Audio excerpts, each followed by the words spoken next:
Close your eyes for a moment. Imagine soft mud beneath your boots. The flicker of torchlight dancing across stone walls, and the faint scent of roasted onions, damp wool, and just a hint of something oddly fishy in the night air. You're wrapped in a coarse cloak that itches slightly, just enough to remind you it's real. Around you, a medieval village stirs. Pigs squeal, vendors shout, and somewhere, someone's holding a cabbage like it's a rose, whispering poetry that doesn't quite rhyme. Strange as it sounds, you've just stepped into the world of medieval flirting. But forget what you think you know about romance. This is going to get weird, really weird. A time when love bloomed in marketplaces, behind hay bales, or with a single glance across a bread stall. So settle in. Let the hum of the fan or the quiet of the night take you deeper. Because tonight, we're traveling back into a world where romance was muddy awkward and somehow completely magical. So, before you get comfortable, take a moment to like the video and subscribe, but only if you genuinely enjoy what I do here. And hey, let me know in the comments where you're listening from and what time it is for you right now.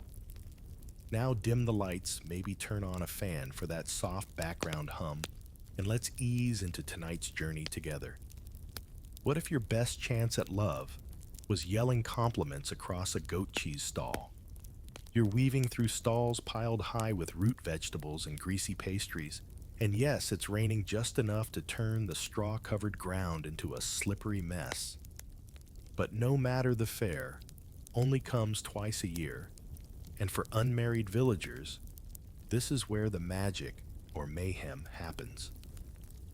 Young men lean dramatically on fence posts, practicing their "I'm too cool to care" expressions. Young women, cheeks rouged with beet juice, or just a hard pinch, stroll with purpose, pretending they're here only to inspect the goat cheese. The flirting starts slow. A glance held half a second too long. A sly comment about apples that's probably double entendre. Are your turnips always this firm, you overhear, and you're not sure whether to laugh or report a vegetable-based innuendo to the reeve?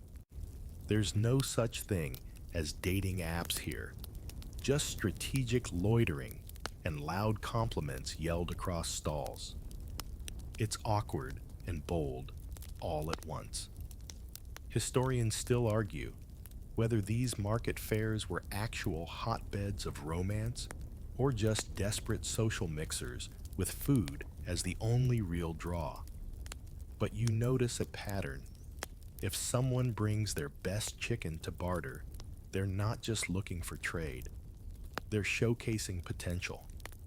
Mainstream records from the period describe how fairs served as informal marriage markets.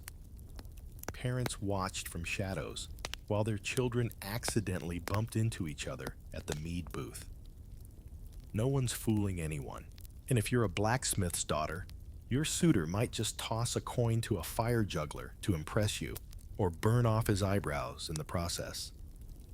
In one corner of the fair, a boy with an ocarina plays a tune that sounds suspiciously like a love song, though it's off-key enough to scare nearby geese.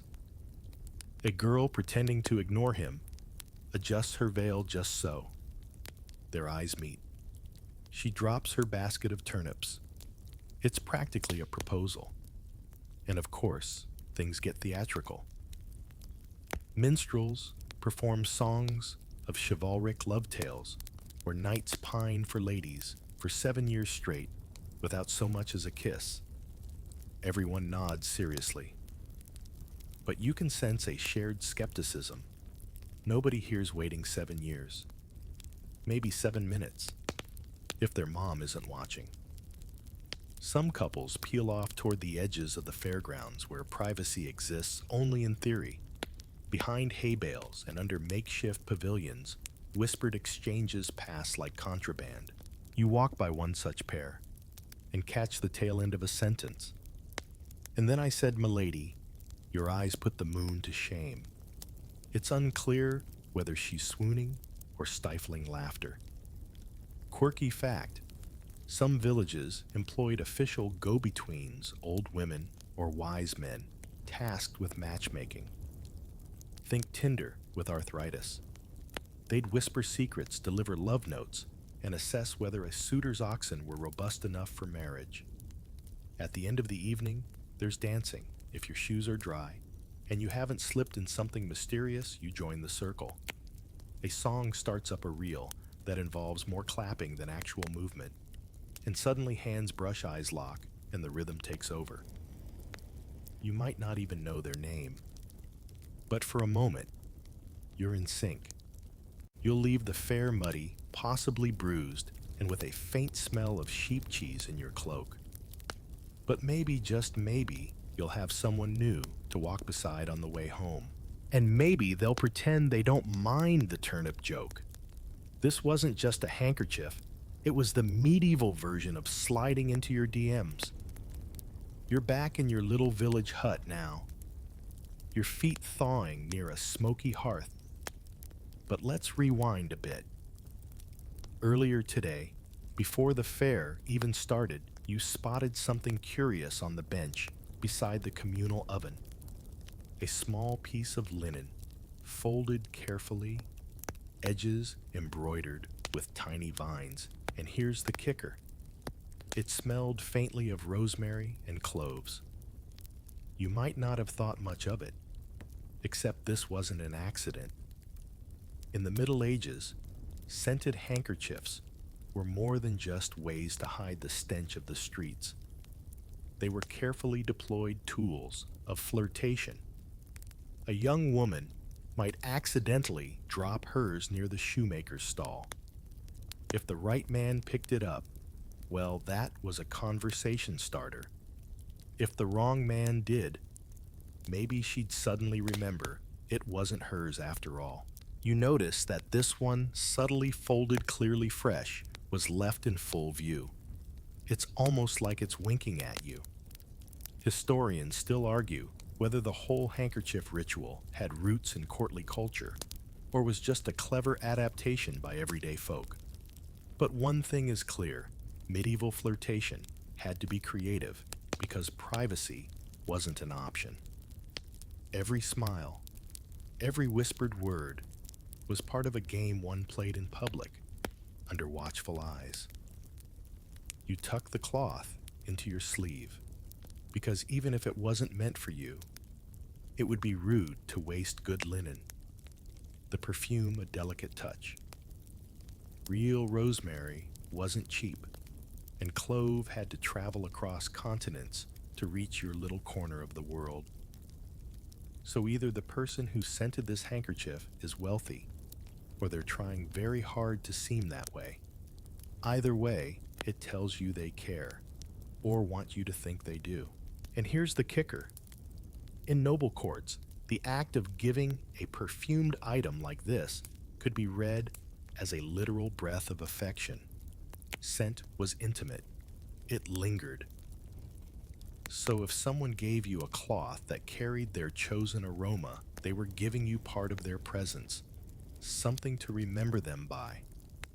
Like medieval pheromones, really, but embroidered. There's a fringe theory historians aren't sure how seriously to take it, that certain herbs were believed to make someone fall in love. Rosemary for remembrance, lavender for longing, basil for courtship. You're starting to wonder if this cloth is a medieval love letter in disguise.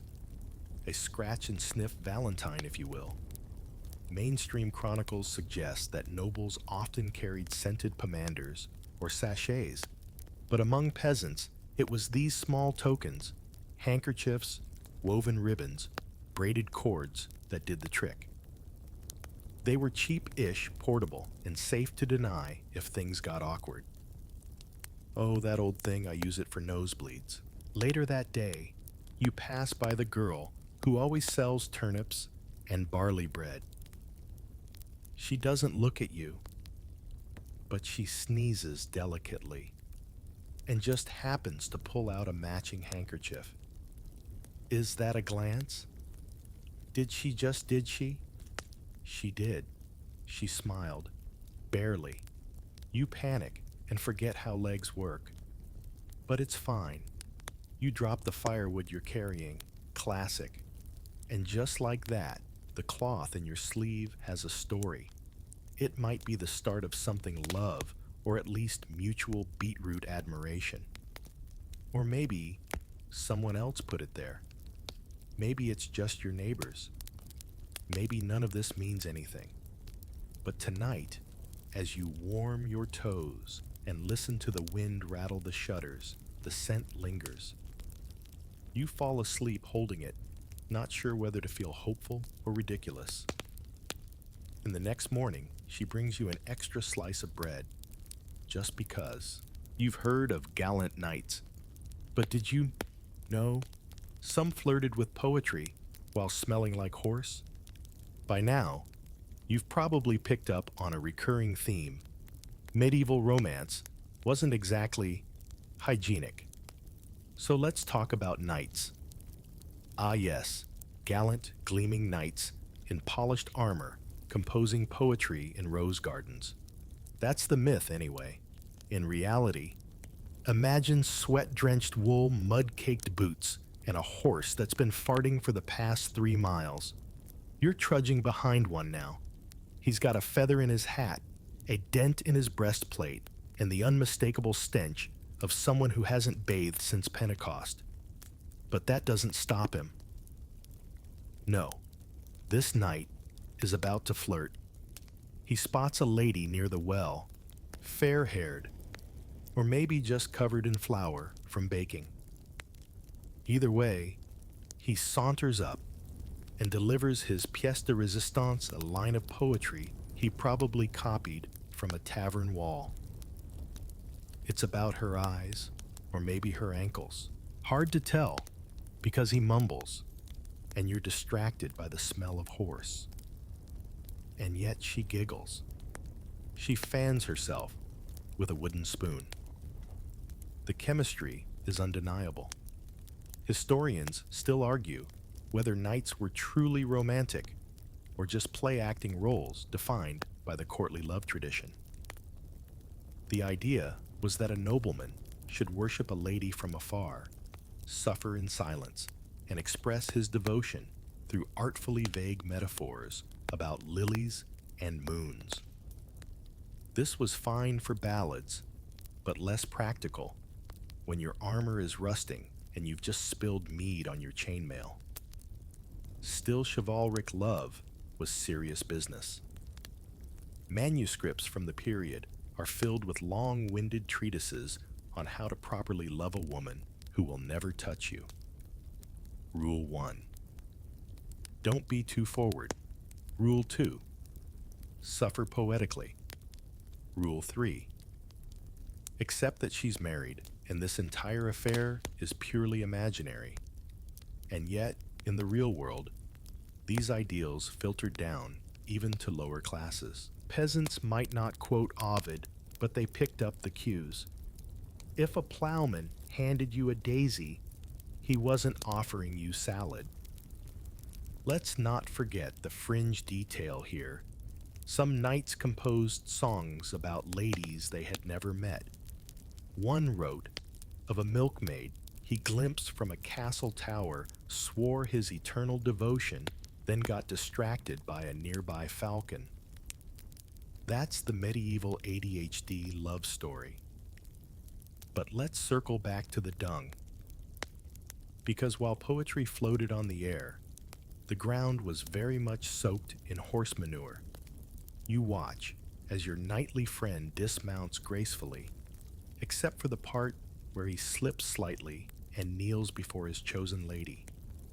His knee lands in something squelchy, and yet he holds the pose, because chivalry demands it. And she offers him a sprig of lavender. Not because she's overwhelmed by emotion, because he smells like boiled cabbage in desperation. The flirtation ends with him trying to bow, getting his spurs tangled in a bucket handle and toppling sideways into a goose. Romantic number memorable. Absolutely. You walk away from the scene chuckling and a little more sympathetic to the awkwardness of medieval wooing. Beneath all the flowery language and pageantry, it's still just people trying their best not to fall on their faces while telling someone they like their eyes. Maybe that's the most timeless part of it all. They couldn't text or call, so they loitered beneath windows hoping not to get hit by a chamber pot. Let's say you're a modest young person in a modest medieval village and you've taken a fancy to someone. There's just one problem: they live on the second floor, behind a wooden shutter that only opens twice a day. Once at dawn, and again to dump out the chamber pot. Not exactly ideal conditions for courtship, but you're undeterred. Like countless hopefuls before you, you've learned the art of window flirting. It's evening now. You're loitering suspiciously near a narrow alley that smells like yesterday's fish stew. You glance up. The window creaks open. And there they are. The object of your affections, framed in candlelight and sagging timber. They're pretending to look at the moon, but their eyes keep darting down to where you're standing awkwardly beside a pig. This is your moment. You clear your throat. Offer a compliment, something tasteful like, "Your braid is more golden than last week's barley harvest." They laugh. Probably. It's hard to tell because a cat just leapt from the window ledge. Historians still debate how widespread this tradition was, but the evidence is tantalizing. Poems, songs, even court records mention wooing from below windows. And not just nobles. This was the love-struck villager's go-to move. You couldn't afford a troubadour. No problem. Just whisper your affections upward and hope the wind carries them. But there were risks. Windows meant visibility, and visibility meant chaperones. There's always a nosy ant lurking behind the curtain, just waiting to clobber you with a wooden ladle if you say the wrong thing. Still, it wasn't all dangerous. Sometimes a suitor would toss a flower, or more realistically, a bunch of herbs up toward the window. If it landed on the sill and stayed there, that was basically a medieval-like button. The fringe detail here. Some flirts got creative. In southern France, it was reportedly common for lovers to use baskets and pulley systems. Yes, actual homemade lifts to pass notes, small gifts, or pieces of cake back and forth. Picture it. A tiny basket slowly rising, creaking, swaying, containing a ginger biscuit and your hopes. Tonight, the person at the window smiles. Then they drop something, a dried sprig of thyme wrapped in linen. You catch it, heart hammering. Not just because it's a clear sign of interest, but also because someone nearby just yelled, "Oi, keep it down." And the thing is, you will. Tomorrow and the next day, you'll be back standing in the same alley hoping for another glance, another herb, another brief conversation muffled by chickens and the occasional burst of chamber pot terror. And when someone asks you years later how it all began, you'll say with a sheepish grin, "They looked down, I looked up. The pig grunted, and that was that." Ever flirted using 2-foot-long shoes tied to your knees? They did.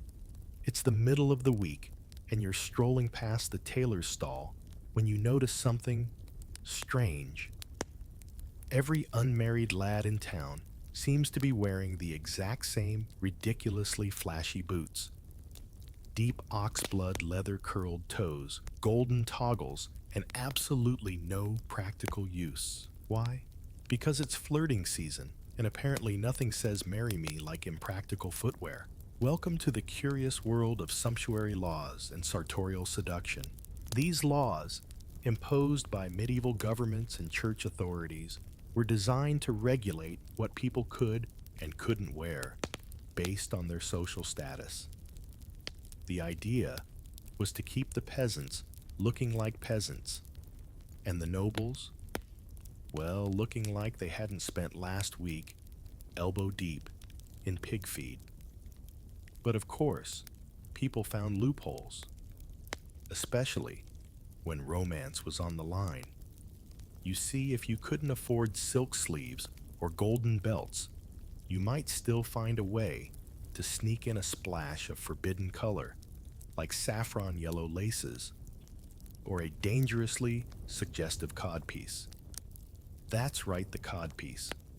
Historians still argue whether it was a purely functional invention or a bold sock-stuffed invitation to courtship.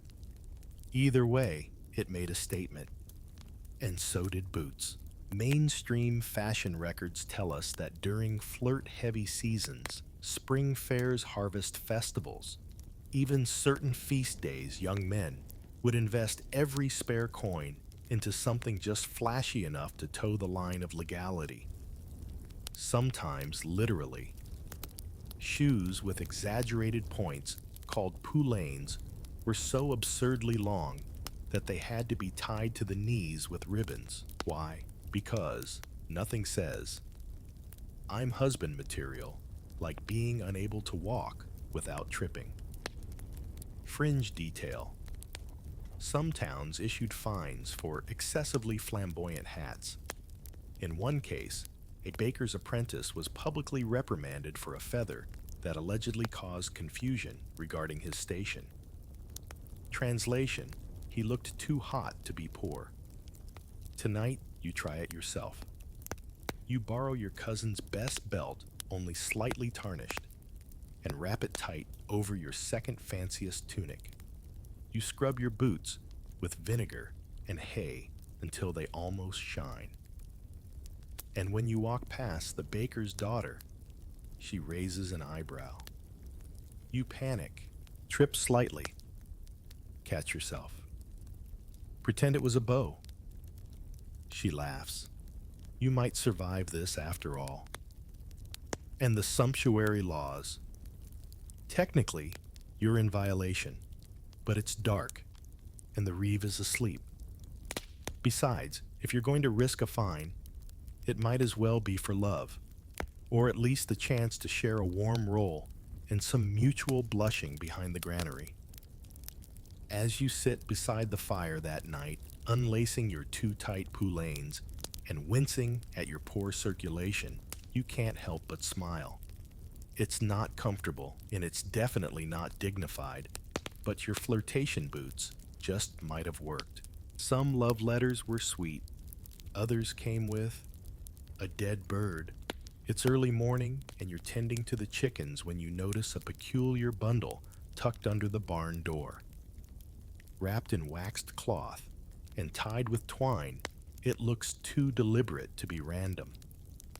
Inside, a dried bird wings folded beak intact and nestled beside a wilted sprig of mint.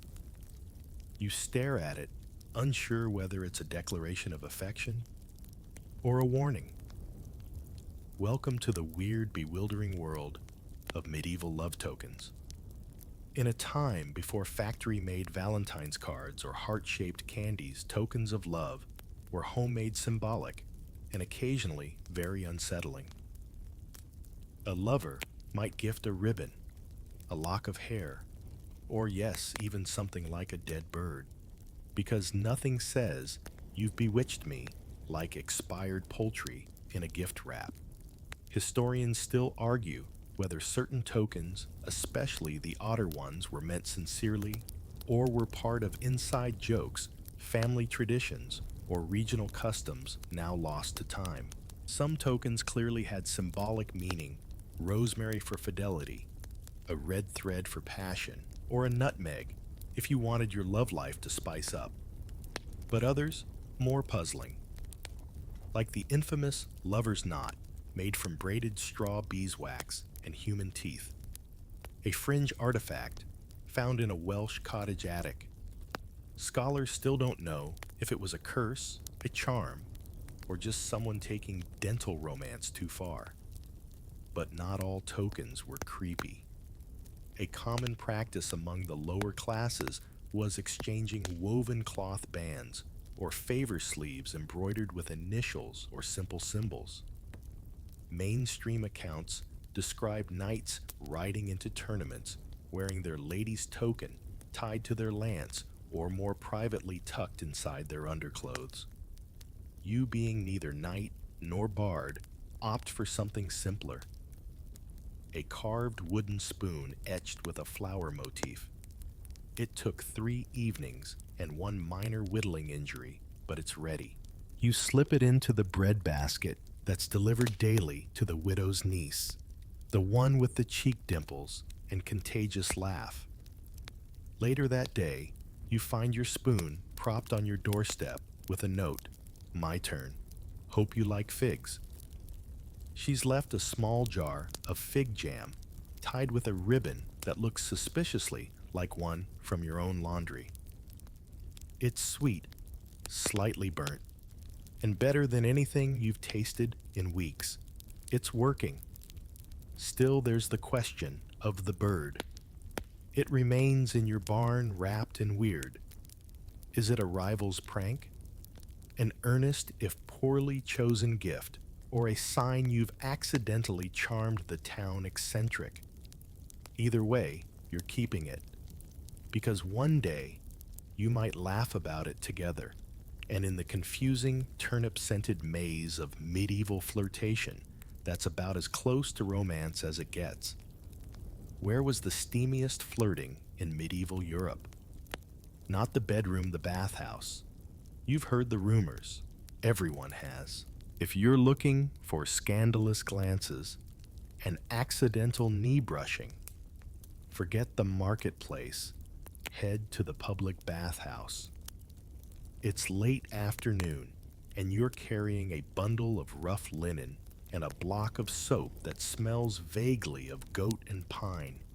The bathhouse sits at the edge of town, smoke curling from its vents, steam rising from a wooden chimney. You push the door open and are instantly hit by the mingling scents of herb sweat and damp stone. Inside, it's a blur of shifting silhouettes and rising steam. Men and women separated by nothing but a thin screen of wicker. The sounds of splashing soft laughter and someone vigorously scrubbing a back drift through the warm air. Medieval bathhouses were surprisingly common, especially in towns with Roman or Islamic heritage, and they weren't just for getting clean. They were social hubs, places for gossip, negotiation, and yes, flirting. Historians still argue whether co-ed bathing was normal or scandalous, and the answer seems to vary wildly by region and century. In 13th century Paris, bathhouses were lively, family-friendly affairs. In some German cities, they were quiet, regulated, and segregated. But in others, they were the Tinder lounges of their day, minus the swiping, plus a lot more lye soap. You find a corner bench and begin the ritual strip to your shift.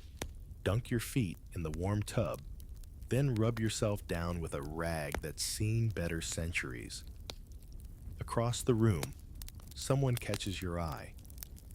You both look away, then look again. It's subtle. A smile, a nod, an unspoken agreement that this bath is about more than hygiene. Mainstream records describe couples meeting here, exchanging small tokens, rings, charms, dried flowers, and slipping them quietly into folded towels. A fringe account from an English abbey even mentions a monk who fell in love with a baker's daughter at a traveling bath cart. He later blamed the soap for his sin. Understandable. You notice the flirtation etiquette. Here is bizarre, but precise.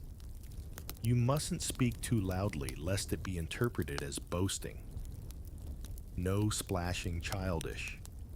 And eye contact must be held exactly 3 seconds. Any longer, and the older woman in the corner might intervene with her ladle. Your crush, if we can call them that, dips a handkerchief into the hot water and wrings it slowly. You're not imagining. There's a rhythm to these moves. It's as much performance as hygiene. You rack your brain for a clever line and settle on niece temperature today. They laugh. You're in. You both linger a little longer in the warm air conversation, winding lazily through subjects like bath herbs, bread crusts, and whose goats are behaving poorly this week. It's relaxed, it's oddly intimate, and it's miles away from the muddy flirtations of the market fair. Eventually, you towel off dress and step back into the chill dusk. Your skin is pink from heat, your hair damp, and your spirits weirdly high. Tomorrow might bring more dead birds, bad poetry, or cod pieces. But for now, the bathhouse flirtation lingers like steam on your collar. They had rules for how to flirt written down with actual love tribunals. Evening falls again, and you find yourself sitting beneath an old elm tree, replaying your last conversation. Did they smile because they liked you, or because they were trying to get fig jam out of their teeth? The confusion is timeless, really. But in the Middle Ages, that confusion came with a rule book. Welcome to the strange, overcomplicated world of courtly love, where romance was both a battlefield and a performance art. The idea was born in the high courts of southern France and Italy, where nobles, with too much time and not enough deodorant, invented a system of romantic behavior that could rival any modern etiquette class. And it was strict. Love, they said, must be unrequited, pure, painfully respectful, and ideally full of sighing. Historians still argue whether courtly love was ever taken seriously, or just a literary device used by bored aristocrats. Either way, its effects trickled down through songs, plays, and gossip, until even cobblers and stable boys were quoting half-remembered verses to impress someone. According to the rules, yes, there were actual lists. A man should always place the lady's happiness above his own. He must keep her secrets, honor her virtue, and never ever suggest anything untoward, except, of course, in poetry, where the metaphors got suspiciously detailed. One mainstream source, The Art of Courtly Love, by Andreas Capellanus, offers gem-like advice, such as marriage is no excuse for not loving, and a true lover is always in a state of anxiety. Sounds romantic, right? Or just exhausting? You imagine a peasant couple trying to apply this. I pine for you, he says, but from afar. She frowns. We live in the same cottage, Gregory. It didn't always translate. Still, there's something oddly sweet about it.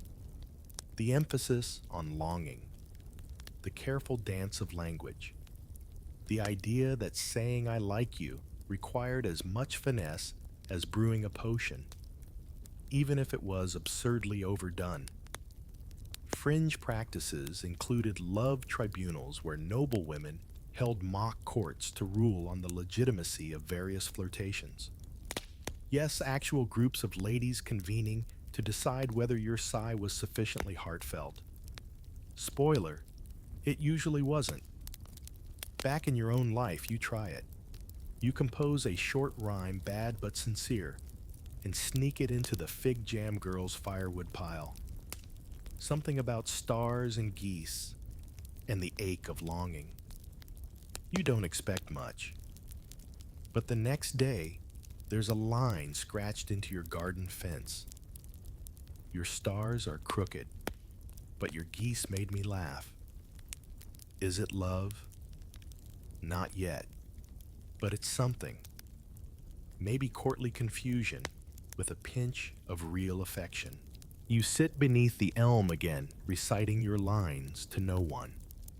And for once, the awkwardness feels kind of beautiful. Even monks and nuns had their secret ways to say, "I like you," without saying a word. It's just after sunrise, and you're taking the long route past the abbey garden, not because you need herbs, but because you've heard whispers. That beneath those well-trimmed hedges, and behind the solemn prayers, something else occasionally blossoms flirtation. Yes, even in cloisters, nuns and monks found ways to bend the rules. The abbey air smells of lavender and damp stone, and as you pass, you spot a robed figure tending the mint beds. Another glances up from behind the vine-covered wall. You exchange nods, brief, almost imperceptible, but enough to ignite a flicker of suspicion or curiosity. Historically, monasteries and convents were seen as bastions of chastity and order. But human nature doesn't neatly fit into rules, and even the most disciplined communities had their soft spots. Historians still argue whether tales of monastic romance were mostly scandalous fiction or rooted in real, if rare occurrences.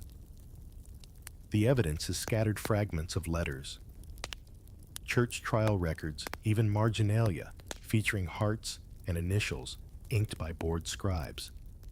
And when love crept in, it did so quietly. Monks and nuns often tended gardens or copied manuscripts, both quiet, solitary tasks. But with enough overlapping duties, encounters became inevitable. Imagine brushing hands while gathering chamomile or trading psalms that just happened to mention longing. Sometimes, a single glance during Vespers was enough to set an imagination racing. One mainstream example, a 14th century nun in Bavaria, kept a diary that hinted at deep emotional bonds with a fellow sister. Nothing overt, just shared poems, secret names, and the occasional wildflower tucked into a prayer book. Sweet, subtle, unmistakably romantic, fringe detail. In some abbeys, confession became a weirdly coded way to flirt. A monk might confess excessive thoughts of one particular novice, then spend extra time praying nearby afterward. Spiritually troubling. Possibly. Strategically genius. Definitely. You pause outside the gate and notice a scrap of parchment tucked into the ivy. A psalm verse about longing and patience. It's unsigned, smudged, and slightly damp, but you tuck it into your sleeve anyway. Because maybe it's just scripture, or maybe it's more. Inside the abbess rings the bell for terce. The garden empties quickly. But one figure lingers just a moment longer, just long enough to smile then disappear through the cloister door. Later, you'll replay that smile. Wonder what it meant. Write a terrible poem about it, then burn it just in case.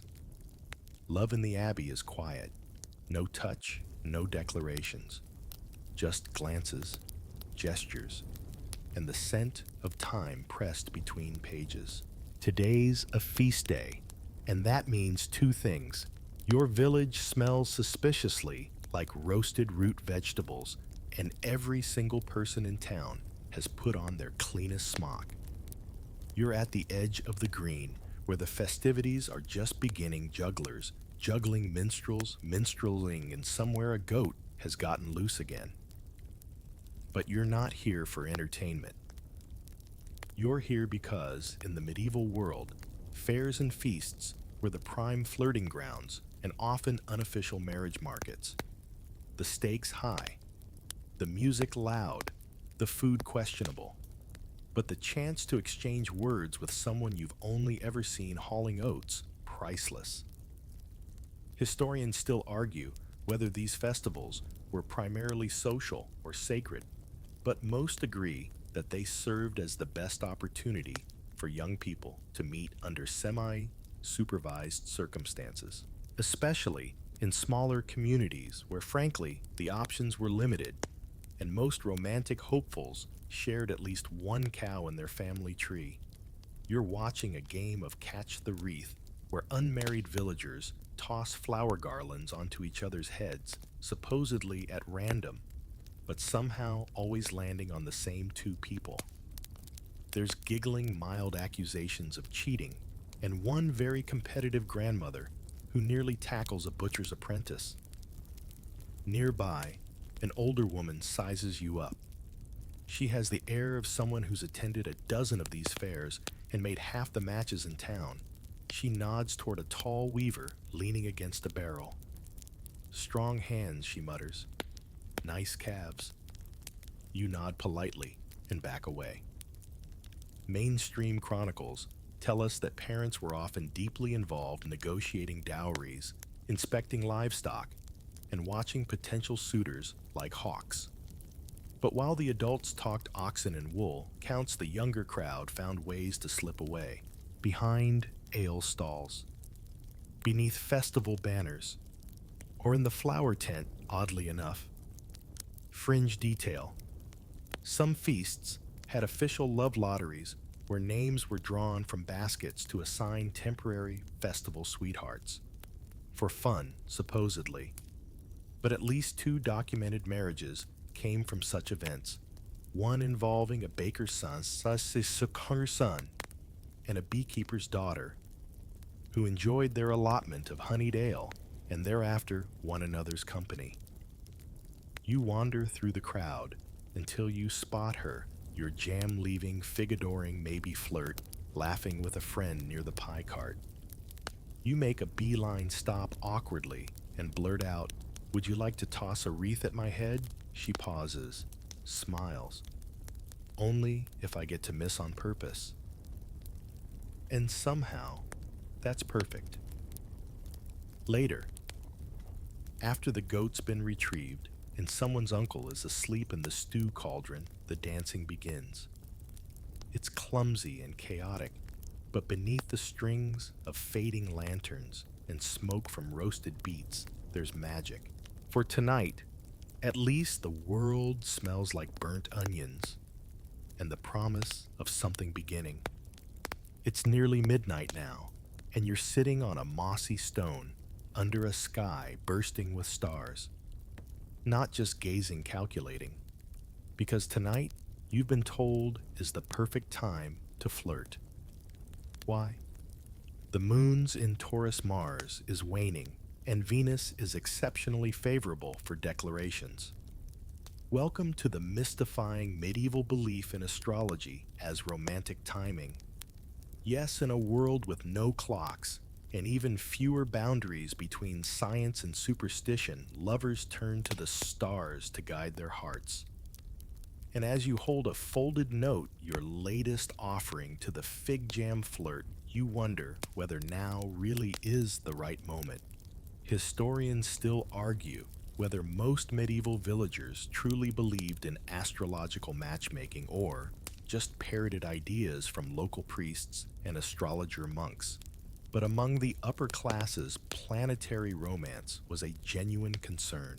Courtship rituals often included horoscopes, moon phases, and ominous predictions like, "Your affections will prosper under Saturn's grace unless you were born on a Thursday." Mainstream texts like the Picatrex and D'Amore included advice about choosing the right moment to confess feelings or sneak a kiss.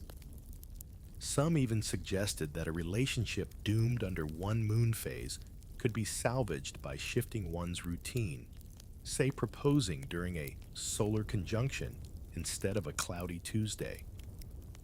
It sounds silly until you realize people wanted signs, They wanted certainty.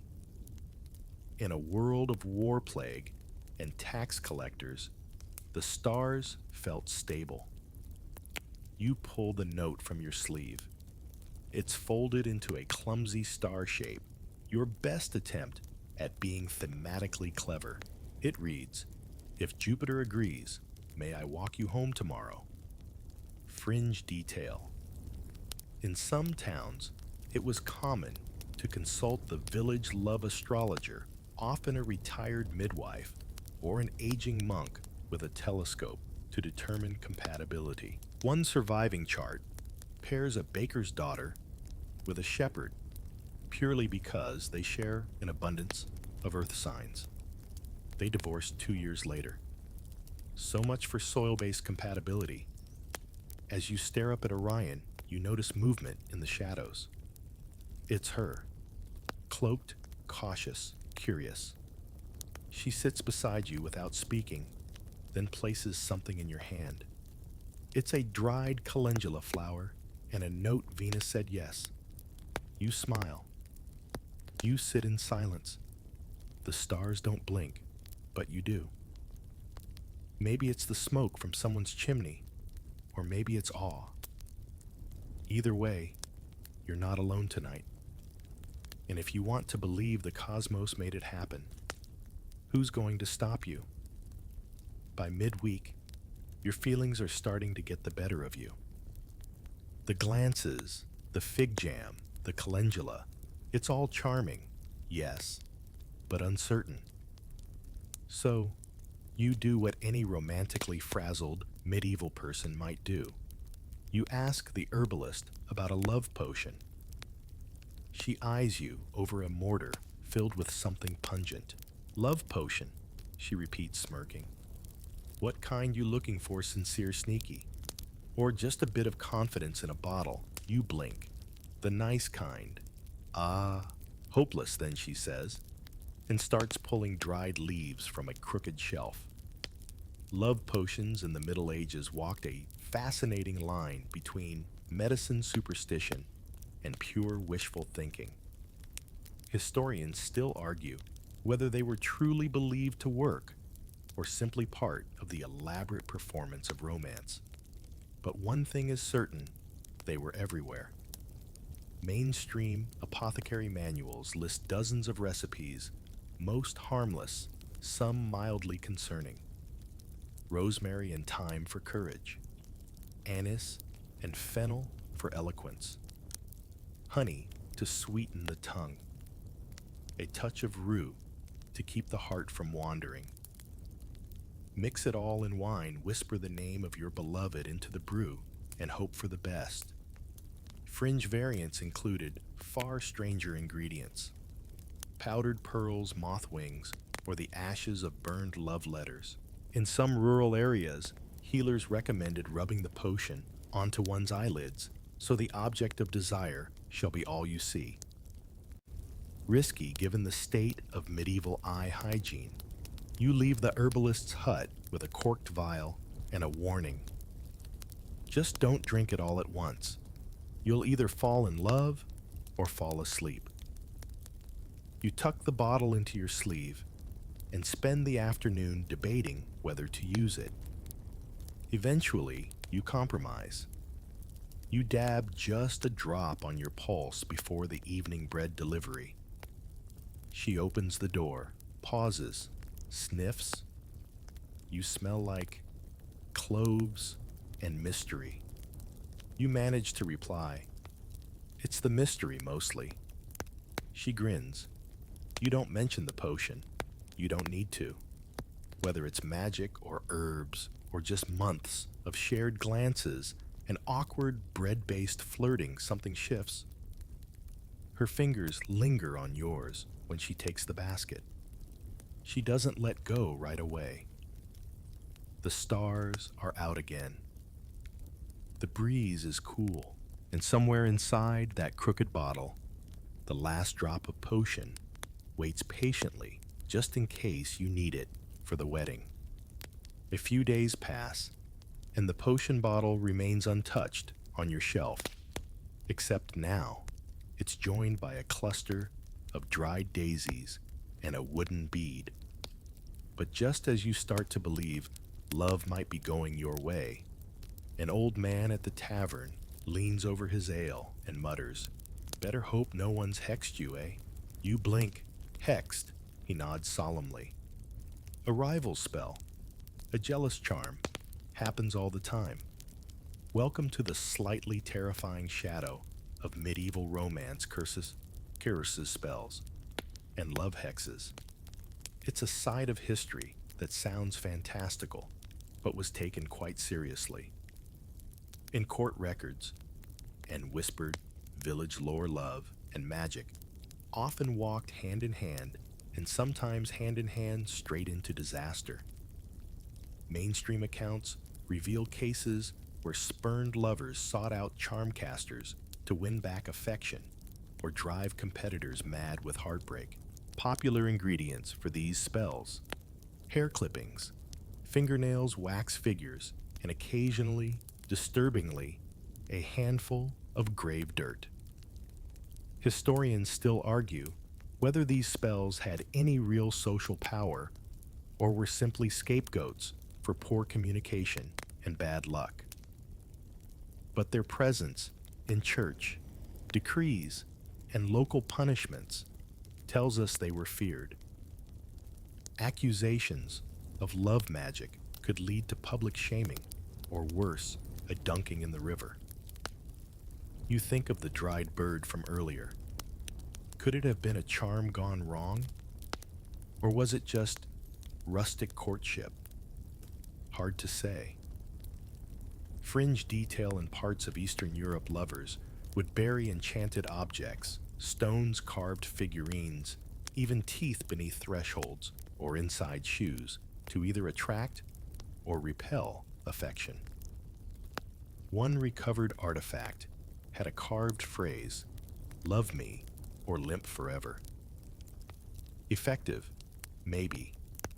Disturbing, definitely. You become suddenly very aware of every gift you've received. Is the fig jam enchanted? Is that calendula flower stuffed with secrets? Should you be worried? Then she knocks. Not the bread basket this time. Just her holding 2 steaming mugs of something herbal and mysterious. "Smells like witchcraft," she jokes. You raise your mug. "Here's to dangerous women." You sip. It's bitter and strange, but warm. And as she sits beside you, you realize maybe the whole town is mad with love spells. Or maybe love itself is the strangest enchantment of all. It's a rainy afternoon, and you're huddled beneath the overhang of the alehouse, trying to stay dry while pretending you're not watching someone skip puddles nearby. You've had some good flirtation moments lately. Cloves, calendula, enchanted beverages. But you're starting to wonder, how did anyone ever figure this out? So you wander into the scribe's nook behind the church, where a stack of old books leans precariously. You pull one down. It's cracked, worm-nibbled, and smells like damp parchment. Inside, tales of romance and failure. Glorious, embarrassing failure. Welcome to the hilarious world of flirting failures in medieval literature. It turns out that for every chivalrous knight or love-struck maiden who managed to craft the perfect line, there were 10 more who tripped over their tunics, misquoted a poem, or mistook a nun for a noblewoman. And medieval writers loved to document these blunders. One mainstream story, The Miller's Tale from Chaucer's Canterbury Tales, features a young student named Nicholas who tries to seduce a carpenter's wife using astrology song and a very badly timed rear end. Let's just say it doesn't end well, and a hot poker is involved. Flirtation denied.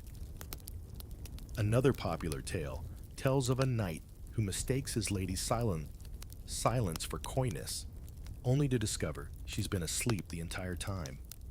He'd been serenading a literal nap.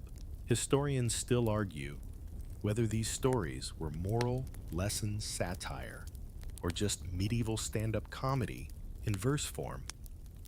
But they endure because, well, they're painfully relatable. Who hasn't overthought a compliment or panicked and said something weird about barley fringe detail? A lesser-known manuscript from the Low Countries includes what might be the world's first recorded flirting advice column.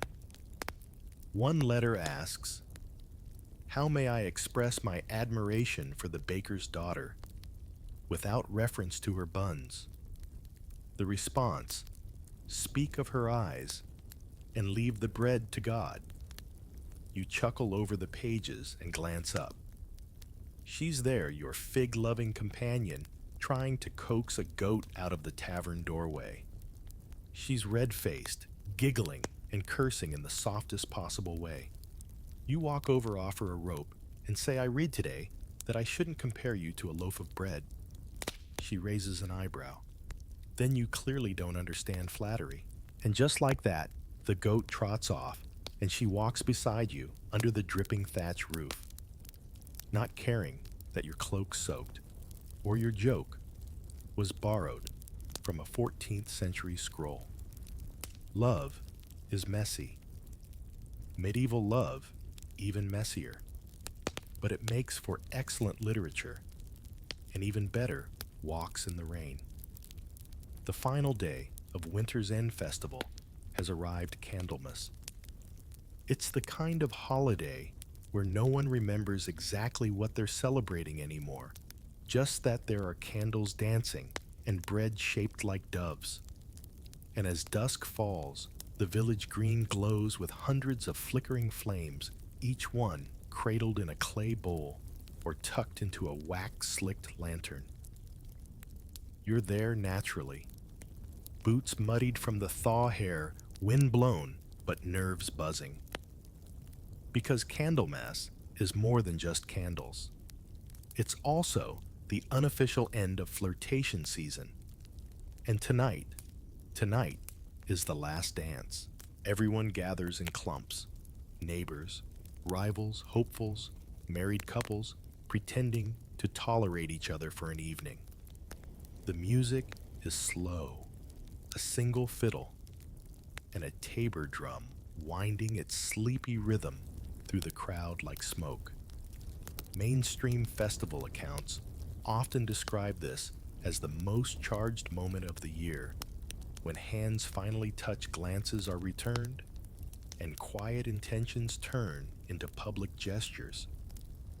Historians still argue whether Candlemas was seen as a sacred purification or a social pressure cooker for pairing off. Probably both. There's no assigned partner. That's the thrill. The dancers step into the circle and make eye contact. Whoever holds your gaze is your partner for the night. You wait. Then she appears. Simple dress. A new ribbon in her hair, fig-colored if that's a thing. She sees you, walks forward, and reaches for your hand. Fringe folklore tells of young people who would keep the wax from Candlemas candles as a charm, using it to seal love letters or hide keepsakes. One story even claims that if you dance until the last candle burns out, your partner will never forget you. That seems unlikely, especially with wax this cheap, but still. You squeeze her hand a little tighter. The dance is clumsy. Your boots squeak. Someone nearby sneezes into their sleeve with aggressive medieval flair. But you move together. Turn, sway, pause, laugh. At one point, your forehead brushes hers. She doesn't step back. Around you, the flames sputter in the wind and the music softens. A final note lingers in the air, then dissolves into clapping and a single goat bleat of approval. You walk her home without speaking. You don't need to. She stops at her door, plucks something from her sleeve, and presses it into your hand. It's the calendula, faded now, fragile, You nod. She nods. Nothing dramatic, just real. And as you turn toward the path, back to your cottage, heart buzzing beneath layers of wool, you realize something else. Sometimes the same fairground where sparks fly is also where love ends, and not always quietly. You're standing in the midst of it all, not for joy, not for shopping, but for a farewell. A very public, very uncomfortable goodbye. It's easy to imagine love in the Middle Ages as secret glances across the pigsty or whispered poems behind monastery walls. But breakups, they didn't always happen in the shadows. In many rural communities, the same place you first held hands might be where you'd hold back tears right at the market square. After all, gossip was the true currency in these towns. You watch as a couple argues beside a stall, stacked with onions and pewter cups. She's red-eyed, but composed. He's pacing arms, flailing in protest. People pretend not to notice, but they do. Always. This is how relationships often ended noisily publicly and without privacy. In smaller parishes where everyone knew everyone else's goats by name, discretion wasn't a luxury. Local customs sometimes demanded a farewell declaration in public, a literal unwinding of promises made. Some were as casual as, "He left me, and may the saints deal with him." Others mimicked wedding rituals in reverse, standing before witnesses to declare the bond broken. It wasn't always mutual. Occasionally, it was a shaming. A man would shout that he'd unwed a woman for some real or imagined offense. Or a woman emboldened by ail or heartache would throw a man's belt or cap at his feet, a potent symbol that said, "You are no longer mine." These moments, oddly formal and raw, offered a strange kind of closure. You didn't ghost someone in the Middle Ages. You decoupled loudly sometimes with props. And of course, the market fare was ideal. There were already musicians who might improvise a rude versailles, which made everyone braver, and a built-in audience of nosy villagers. Some communities even had traveling scribes or farewell criers who could help make things official, just in case anyone doubted you were really done with that bearded cheese merchant. Not all partings were dramatic. Some were gentle, nostalgic even. Old lovers who'd grown apart might agree to exchange keepsakes one last time, a glove, a token coin, a lock of hair. But even then, it was hard to avoid spectacle. In medieval towns, private was a concept better suited to monks and towered ladies, not pig farmers and laundry girls. You walk past the couple now. She's storming off toward the bread stall. He stays, frozen hands on hips. A child offers him a roasted beet. He declines. Historians still argue whether these breakups were binding in a legal sense or more like social contracts. But one thing is clear. Breaking up wasn't the end of a love story. It was its public encore. And maybe, just maybe that's why people made such a scene. If your love had once been part of village lore, it deserved a final act under the same open sky. The thing about medieval marriage vows is they weren't exactly unbreakable. For all the grandeur of "till death do us part," plenty of folks found ways to wiggle out early. And while there wasn't a tidy word like divorce in every language, the practice of unraveling a marriage was alive, well, and deeply strange. You're now seated on a creaky bench in a small chapel, lit only by stubs of beeswax candles. A couple kneels at the front, not for a wedding, but for something far less joyful. Their priest peers down at them with furrowed brows, and behind you someone coughs dramatically, maybe a neighbor hoping for drama. In theory, the church did not allow divorce. Marriage was sacred, indissoluble, but, and here's where it gets messy, annulments, separations, and quiet abandonments blurred the lines. If you wanted out, there were loopholes. Oh, so many creative loopholes. Claiming your marriage was never valid to begin with, classic move. People swore they were too closely related. Even seventh cousins could count, hadn't given full consent, or had been drunk at the altar.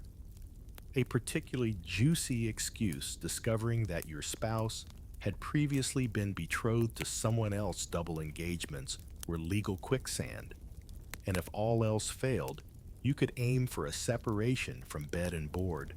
It meant you'd stop living together, usually with clerical approval, and never remarry. Not exactly freedom, but enough breathing room to avoid each other in the grain market. In secular courts, especially by the 13th century, things got more theatrical. Nobles might claim witchcraft impotence or even excessive nagging as grounds for separation. Peasants relied more on community mediation. An elder declaring, "This union is cursed," might suffice. You overhear a woman explaining to the priest that her husband snores like a demon and smells worse. The priest is unmoved. But when she adds, "He stole my cousin's cow and gave it to a barmaid," suddenly things shift. Property crimes had a way of unlocking ecclesiastical sympathy. Still, many couples skipped the courts and opted for the DIY method. Just stop living together. In one Flemish village, local records mention a man who built a fence through the marital hut, dividing the one-room space into hers and his. It didn't solve anything, but it gave the neighbors something to gossip about for weeks. And here's a fringe tidbit. In parts of Eastern Europe, there were ceremonies for divorcing involving symbolic acts like cutting a bread loaf in half or throwing a shared shoe into the river. Romantic, not exactly. Symbolic, absolutely. Historians still argue whether such gestures were legally binding or just theatrical ways to gain community acceptance. But in a time when reputations mattered more than paperwork, public consensus often trumped canon law. Back in the chapel, the couple rises. There's no kiss, no applause. Just a subtle nod from the priest and the solemn toll of the chapel bell, not for mourning, but maybe for relief. So, the next time someone sighs, that back then, people stayed together forever, remind them that's only because their breakup options involved church hearings, cow theft, and the occasional bread sacrifice. You find yourself now beside a murky pond at the edge of a village. It's dawn, and the fog hangs low over the water like a veil. There's a crowd forming neighbors with baskets of turnips and skeptical eyebrows. You're here for a breakup, or rather, a test to see if one is justified. A young woman barefoot and visibly trembling is led toward the water. Her lover accused her of infidelity, and now to clear her name or doom herself, she must undergo trial by water. Yes, this was real. In many parts of medieval Europe, especially in the earlier centuries and rural corners, ordeal justice was still in use. When there wasn't enough evidence, or when emotions ran high and logic low, people let nature or God decide. In cases of romantic betrayal, particularly when a woman was accused of cheating water was the judge. She's tied loosely with ropes and gently lowered in. If she sinks, she's innocent because the water accepts her. If she floats, she's guilty, the water rejects her sin. Either way, she's going in. You shift uncomfortably as villagers whisper. Some bring bread for the post-ordeal feast as if this were a picnic. It sounds barbaric, and it was, but in twisted medieval logic, this method had spiritual justification.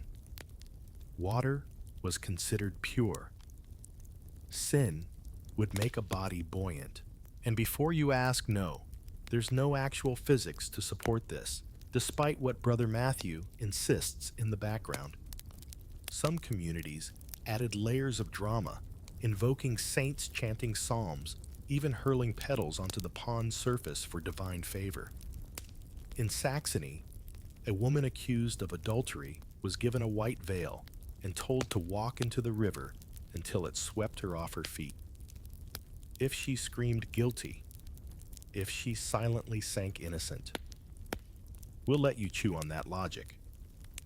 Historians still argue whether these trials were sincere beliefs or just performative cruelty. There's evidence some priests rigged the outcomes waiting robes or whispering sink fast.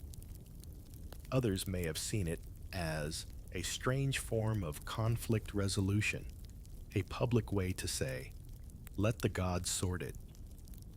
And not all trials ended in tragedy. If the crowd thought the woman was wronged, or if her lover was unpopular, they might interpret the outcome generously. Floating, perhaps a sign she was lighter with truth, sinking proof. She had nothing to hide. The logic was so bendy you could twist it into almost any verdict.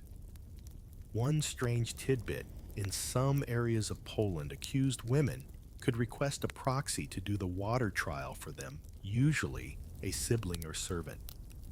Imagine being told your breakup is going to involve your cousin wading into a pond on your behalf. And men weren't entirely off the hook. In rare cases, a jealous husband might be challenged to his own ordeal, walking across red-hot plowshares barefoot. If his feet healed cleanly, God had vindicated him. If not, well, at least he got a dramatic limp. The woman before you resurfaces. She's gasping, but calm. The priest announces she sank just enough. The man who accused her looks unconvinced, but the crowd nods. It's over, for now. You walk away from the pond with wet shoes and heavy thoughts. Justice, love, and mud. It's hard to separate them in this world. The bells ring out across the village square, not for celebration, but for confusion. You arrive just in time to witness chaos. A groom stands dumbfounded, flowers in hand, while the priest shuffles his parchments awkwardly. The bride, she's gone, vanished, possibly galloping into the woods as you read this. Runaway brides weren't just the stuff of romantic comedies, they were a real, frequent, and messy part of medieval life. And when someone fled the altar, it wasn't only a broken heart at stake. The legal, social, and sometimes even supernatural consequences were enormous. You follow whispers through the village. She left her veil behind, someone notes, tied it to the pew. Others claim to have seen her boarding a hay cart bound for the next parish. The groom, now red-faced, insists she was bewitched. Her sister mutters that she just had second thoughts. Unlike modern weddings, medieval marriage ceremonies weren't always voluntary. Arranged matches were common, especially among peasants whose land, livestock, or family honor was on the line. Love was optional. Alliances were not. So when a bride ran quite literally, she was often fleeing more than just a person. And yes, It happened, often. Enough that town records mention escape routes, pre-dug under fence passages, and even a case in Normandy where a bride faked a fainting spell to slip out during a procession. But it came at a price. A runaway bride could be branded with dishonor, shunned, or forced into penance. In some cases, her family was fined for failed delivery of a promised union. And if the groom was from a wealthy household, he might sue for damages. Yes, romantic heartbreak was itemized in florins. Historians still argue whether these brides were empowered rebels or victims of desperation. The truth likely lies in the muddy middle, but there are letters, beautiful, fragile things preserved in archives that speak of trembling hands and stolen moments of escape. One odd case in 1294, a bride in Flanders bribed a choir boy to ring the wedding bell an hour early, confusing the entire village while she slipped away on her uncle's donkey. It worked. She married a miller 2 towns over and never looked back. Another tidbit. There was an actual term in Old French escapé nuptial, the wedding escapee. Some towns even had informal support networks for them, distant cousins, sympathetic midwives, or out-of-work minstrels who'd provide cover stories. As you leave the confused crowd behind, you can almost see her cloak flapping in the wind atop a hill. Perhaps she'll be caught, perhaps not. But for one breathless afternoon, she outran both matrimony and expectation. And if nothing else, she gave the villagers something to talk about until the next feast day. You now find yourself in a dim university dormitory where the scent of ink and stale bread lingers. It's late evening, and by candlelight, a young scholar scratches away with his quill. His face is drawn, his eyes watery not from the smoke, but from heartbreak. He's writing a breakup letter, in Latin. You peek over his shoulder and catch a phrase, cor meum fractum est, my heart is broken. How poetic, how utterly incomprehensible to the girl he's addressing. In the medieval world, Latin wasn't just the language of priests and academics, it was the language of status. Educated men, especially university students and minor clerics, often chose to express their feelings, even romantic despair, in this scholarly tongue. The problem, their lovers didn't always read Latin, or anything. You can almost hear the future recipient unrolling the parchment and blinking. Is this a love poem she might ask her neighbor, or an invoice for turnips? The idea of a breakup letter might feel modern, but epistolary etiquette was alive and well in the 13th century. There were guidebooks, literal manuals on how to write letters for different occasions, from begging a lord's pardon to ending a courtship. Many were absurdly flowery. Picture this: I return to you the pledge of your scarf and release your soul from the captivity of my affection. Translation: we're done. Some of these letters survive usually in monastic archives or scattered among legal proceedings.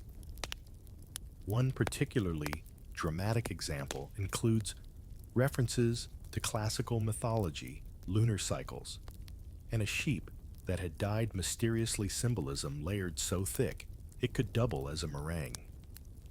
Historians still argue whether these breakup letters were sincere expressions or simply exercises in rhetorical flourish.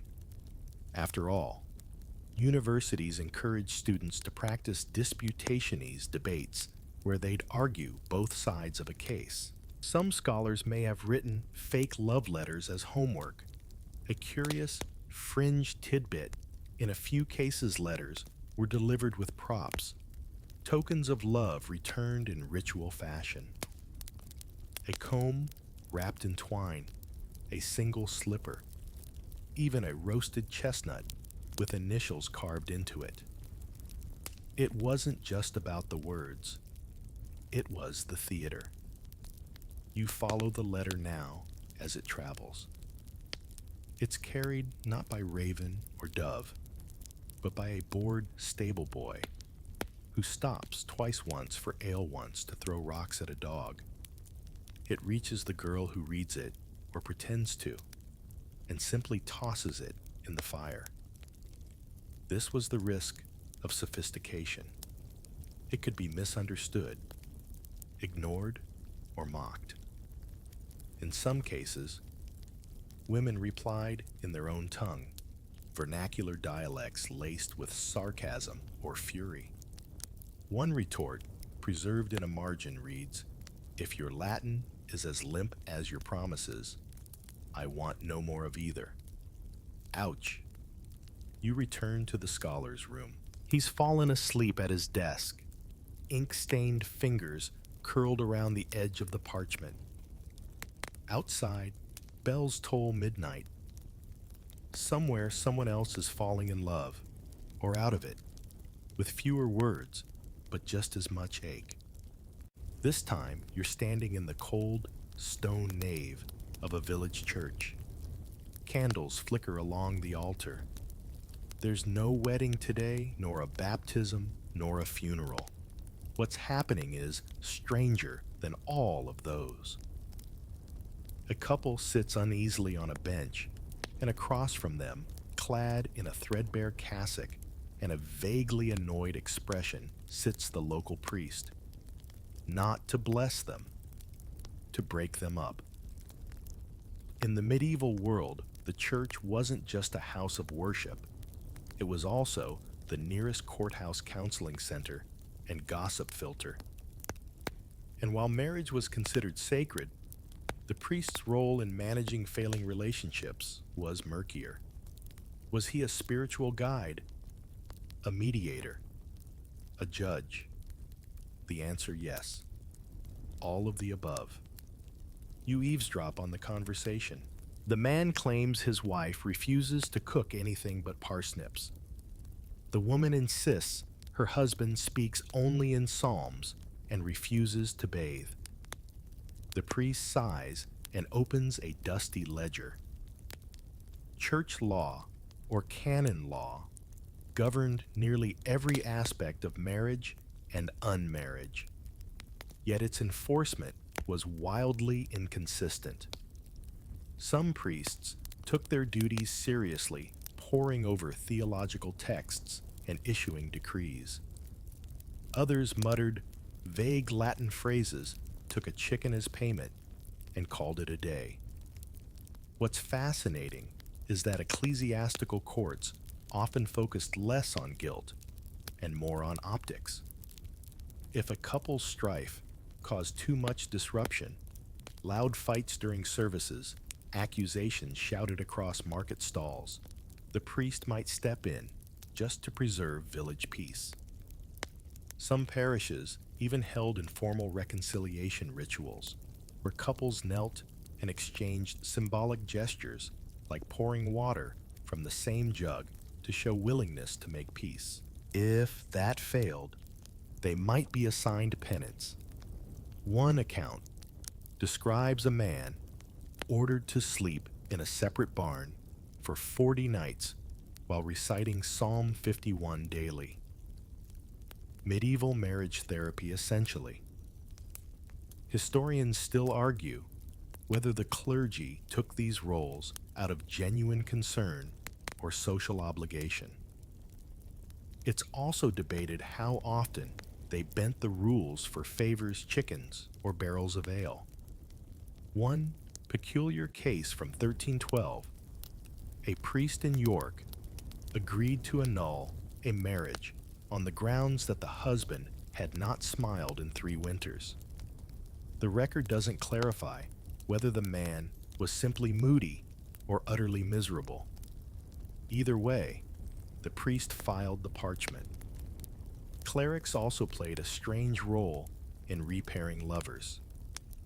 A particularly meddling monk might suggest a cousin, a widow, or a traveling merchant's daughter as a suitable rebound. This created a tangled web where the man who ended your marriage might also recommend your next date. In some places, this authority gave rise to abuse. Priests could extract favors, manipulate outcomes, or stall proceedings out of spite. There's one story, possibly apocryphal, of a priest who deliberately delayed every separation hearing until after Lent, claiming heartache must wait behind fasting. Now, back in this chilly church, the priest finally speaks. He instructs the couple to remain apart until further notice and warns them to avoid dancing at the same feasts. A compromise, perhaps. Or maybe just a stalling tactic. As you step out into the snow-dusted courtyard, you wonder, was love ever really sacred? Or was it always just another entry in the parish logbook? Tonight, in the flickering candlelight of a half-abandoned cottage, you watch as a woman kneels before a circle of dried herbs and pebbles. Her fingers tremble, not from cold, but from anger. She murmurs something in Breton, or maybe Low German, it's hard to tell. The language is as old as her fury. Her target, an ex-lover. Her tool, a curse. In the Middle Ages, breakups weren't always settled with awkward conversations or legal drama. Sometimes they were handed over to the unseen world. Folk across Europe turned to magic petty spiteful and heartbreak soaked to strike back at those who'd wronged them. She finishes the incantation and drops a piece of wool into a cup of wine. Let his beard fall off, she mutters. Let his milk curdle in the bucket. It's not exactly Shakespeare, but it's deeply sincere. Love magic was everywhere in medieval life, not just for winning affection, but for punishing betrayal. Curses against exes appeared in charms, talismans, and whispered rituals. In Germany, one folk spell involved burying a piece of chewed bread from your ex under a dung heap. If the bread rotted fast, their luck would too. In one 13th century English village, a widow was accused of sewing her ex's name into a dead crow and hanging it in a tree. The local priest confiscated the crow, burned it, and fined her a goat. Historians still argue whether such actions were truly believed to be effective or were just emotional theater primitive catharsis with feathers and twine. But what's clear is that these rituals had social weight. They weren't performed in total secrecy. Often, the right neighbor midwife or alewife had seen them done and might even help. A peculiar fringe tidbit love, curse paraphernalia, occasionally turned up in unexpected places, hidden in chimney flues, sewn into the linings of cloaks, or slipped inside reliquaries. One Italian friar wrote angrily about finding a rotten apple pierced with needles and tied with hair tucked under a church altar. He called it a most pagan insult to Saint Rufino. Some curses were chilling. A famous one recorded in a French herbal went, "May your limbs twist as my heart twisted, and may dogs refuse your bones." Others were oddly specific. May he forget how to dance, or may her butter never churn. But even when magic wasn't involved, language was weaponized. Women might compose short lamentations or rhymed insults and sing them at work. Men carved rude symbols into trees or etched slanders onto wooden drinking mugs. Heartbreak was communal art. Back in the cottage, the woman exhales. The wool is soaked, the chant complete. She hides the cup beneath the hearth. Tomorrow, she'll go to market and pretend nothing happened. But tonight, she sleeps a little easier, imagining her ex sneezing uncontrollably during his next feast. You step outside. The moon is high. Somewhere a chicken squawks a reminder that in the medieval world revenge often came softly wrapped in rhyme and rue. You're pressed into the crowd now, just behind the blacksmith's daughter and the beekeeper's apprentice. The village square is buzzing, not with trade, but with spectacle. A man stands in the center, cheeks burning, while an old woman reads aloud a parchment with entirely too much flair. Welcome to the medieval art of public shaming breakup edition.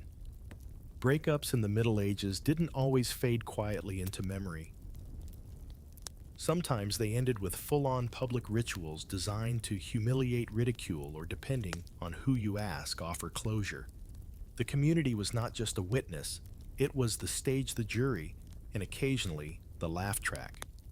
At the center of today's show is a woman in a wimple who was until last week engaged to the poor soul squirming beside the town stocks. She holds up a wooden board scrawled with complaints.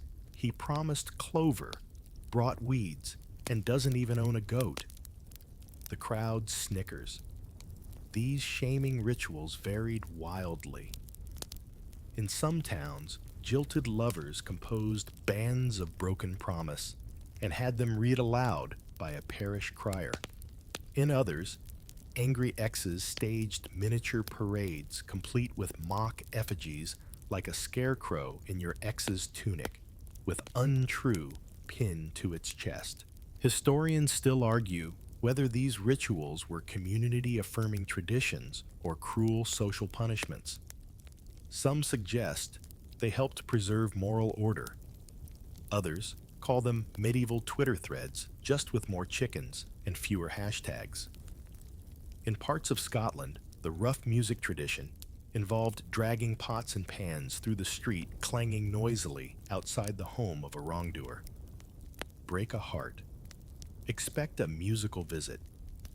In France, there was the Caraverie, a cacophonous anti-serenade for those who betrayed vows, real or implied. Not all the shaming was so loud. Some communities practiced silent displays, placing broken garlands or burned shoes outside a lover's door, signaling abandonment. In one German village, rejected men were sometimes made to wear a belt of garlic at festivals, unwanted in every sense. A fringe tidbit, in 1350, a man in Bruges was subjected to a truth tapestry where neighbors embroidered insults into a woolen banner hung outside his home.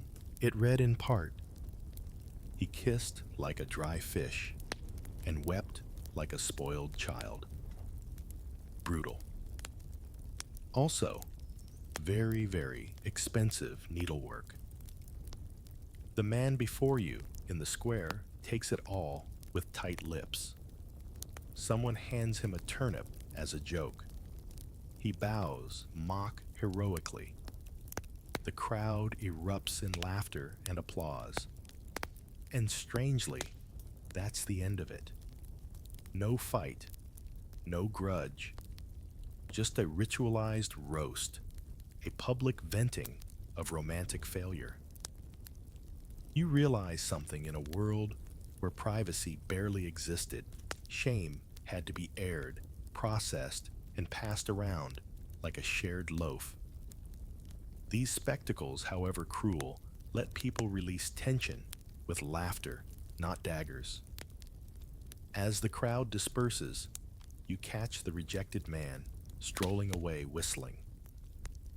Maybe that's the real magic here, surviving humiliation with your chin up and your turnip intact. You're now squeezed onto a creaky bench inside the local manorial court, watching two ex-lovers avoid eye contact. while a notary sharpens his quill a little too dramatically. This isn't just gossip anymore, it's a lawsuit. Because in the Middle Ages, breaking off an engagement wasn't just an emotional matter, it was a legal one. In many parts of Europe, getting engaged was almost as binding as getting married. The betrothal wasn't just a promise, it was a contract often witnessed, sometimes blessed, and occasionally backed by coins, land, or livestock. So, if one party bailed, there could be serious consequences. The woman at the center of today's case has brought forward her complaint. The man promised marriage, then ran off with a tanner's daughter from 2 villages over. She's not asking for his heart. She wants her dowry scarf, 5 silver coins, and the honor of not being labeled discarded. The man fidgets and mutters something about cold feet. The bailiff is unmoved. These breach of promise cases were surprisingly common, especially in towns with detailed civic records. Plaintiffs, most often women, could argue that they'd suffered social damage, reputational loss, or economic harm. Some sought return of gifts, others wanted fines. And occasionally the court awarded symbolic damages, a single egg, a slap on the wrist, or public apology under the linden tree. Historians still argue whether these courts were truly fair to both genders. Women could file suits, but outcomes often hinged on witnesses' status and the perceived seriousness of affection. That said, there are documented cases of men winning damages too, like the baker who claimed heartbreak had ruined his ability to knead dough. It's unclear if the court believed him or just admired the creativity. One curious fringe case, in 1397, a man sued not only his former fiancée, but her mother, accusing them both of conspiracy to deceive after his wedding was delayed 5 times. The court fined the mother a hen and ordered her to weave the man a new belt as compensation. Justice in poultry and fabric. Betrothal contracts often included specific clauses. What would happen if one party died? Who would pay for the rings? And yes, what to do in case of cooling affection. Some were written in rhyming verse, turning heartbreak into something of a legal sonnet. Even rural communities got involved. In one Welsh village, the entire village council gathered to discuss a broken engagement and voted by show of hands whether the man was guilty of dishonor. They decided yes, his punishment, banned from communal ale for 1 month. Harsh. Back in the courtroom, the notary finally speaks. The man must return the coins, apologize, and publicly declare the woman blameless. He groans. She smirks. The clerk records it all in the town ledger right next to last week's case about stolen sheep. As you step into the sunshine, you realize something oddly comforting even centuries ago. Heartbreak came with receipts, and sometimes a receipt was exactly what you needed to move on. You've wandered into the quiet back room of a merchant's house. The walls are lined with wooden chests, some sealed with wax, others cracked open to reveal bolts of cloth silverware and delicate letters wrapped in ribbon. A dispute is unfolding, not over love itself, but over its price tag. Specifically, the dowry. In medieval society, marriage was rarely just about 2 hearts. It was about property alliance and wealth transfer. And when a union dissolved, whether by choice, force, or divine lightning, the fate of the dowry became a battleground. Tonight's couple sits stiffly, each flanked by family members. The woman's brother gestures angrily toward a wool tunic. She brought it with her, he insists. It's not his to keep. The man's uncle snorts. He improved it, added new buttons. Medieval prenups, if you will. Dowries were typically paid by the bride's family and could include money animals, land, household goods, or even items like spoons and cooking pots.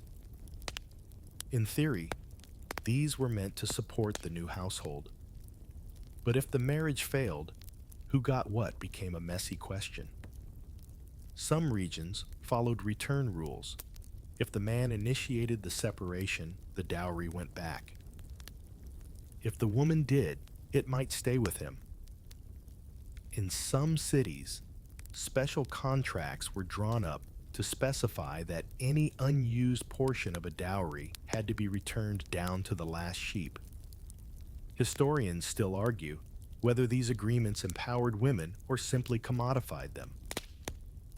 A generous dowry might increase a woman's marriage prospects, but also trap her in a bad match. And if she left, she risked losing everything, even her own clothing. One 14th century record from Milan mentions a man who refused to return a dowry cloak, claiming his cat slept on it. The court ruled the cloak must be returned, cat fur or no. A fringe tidbit: in parts of Catalonia, women embroidered initials onto their dowry linens. In court disputes, these markings were presented as proof of ownership. Medieval monogramming with legal weight.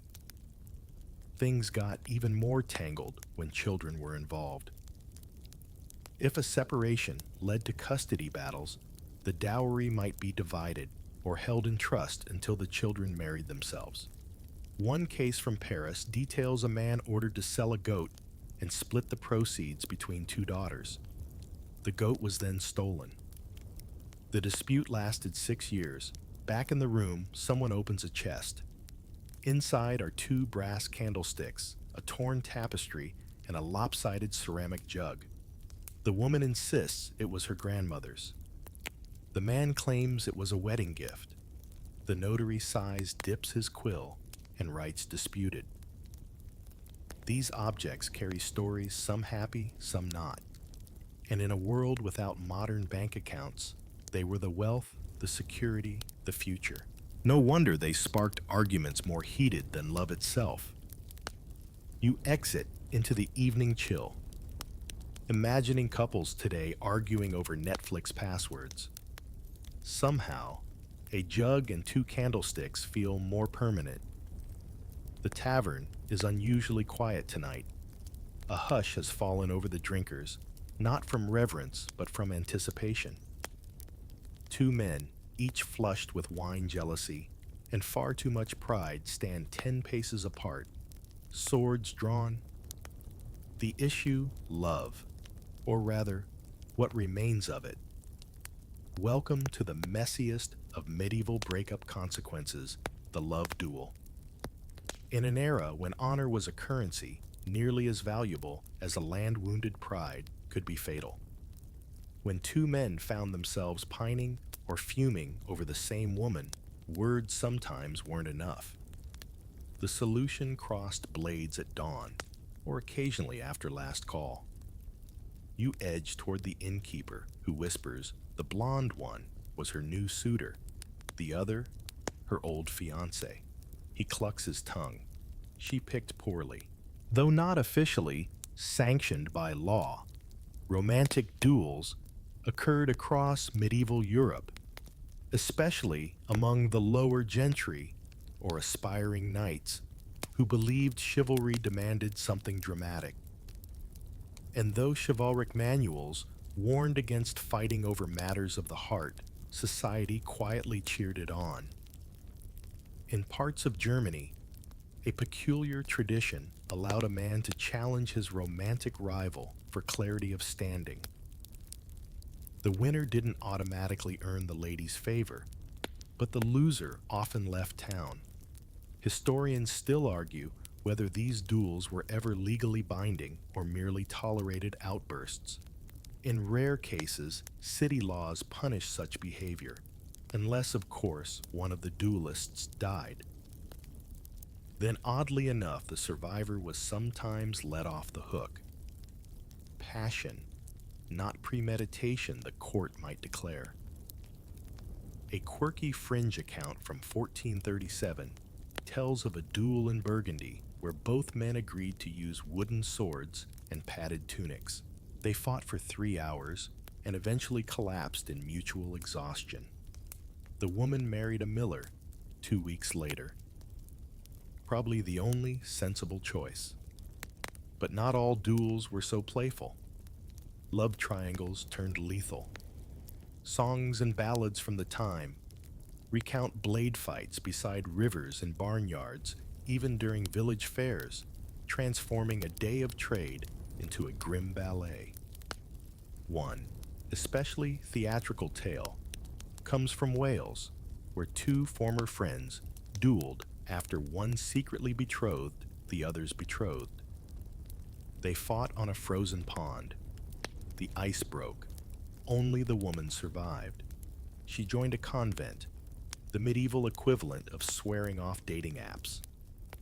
Back at tonight's duel, the blonde one lunges. His rival parries with an awkward sidestep. The crowd murmurs. Someone bets a crust of rye on the outcome. No one seems especially worried that someone might die. This, in its own way, is tradition. Eventually, a blade clatters to the ground. The loser kneels not from injury, but shame. The victor lowers his sword.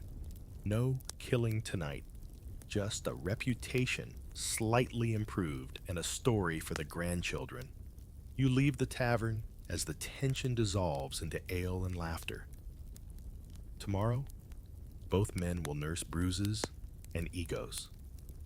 The woman, she's probably halfway to the next village by now, carrying only a scarf and the satisfaction of having been worth the fight. Tonight, you find yourself in the back row of a rickety wooden amphitheater. It's festival season in the town square, and the crowd has gathered not for a sermon or a play, but for poetry.